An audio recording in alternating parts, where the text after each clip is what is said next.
All right, we're rolling. Wednesday morning. Time to get up.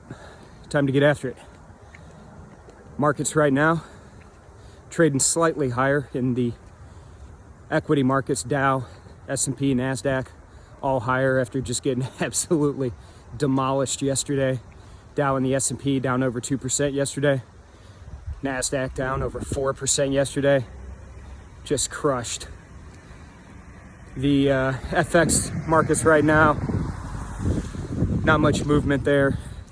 Seeing a continuation of the past 2 days where we've got a little bit of strength in the dollar. Still seeing weakness in the pound, as we discussed yesterday with the Brexit negotiations and fears around a hard exit for Britain. Oil, little bit of a relief rally overnight after getting decimated yesterday, still around $37 a barrel in WTI. So what a way to kick the month off and come out of the holiday weekend. Summer's over. It's time to get going. These markets are ready to move. And there hasn't been a major catalyst yet, other than speculation around tech shares being a little overvalued at the moment. But we've still got escalating tensions between the US and China. COVID-19, that's still a thing. Fears around that. Had another drug maker yesterday pull their vaccine out of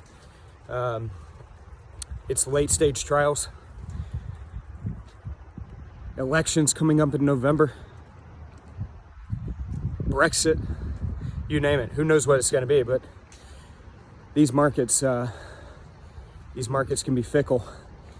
And yesterday's certainly an indication of that. We've got a VIX above 30 once again.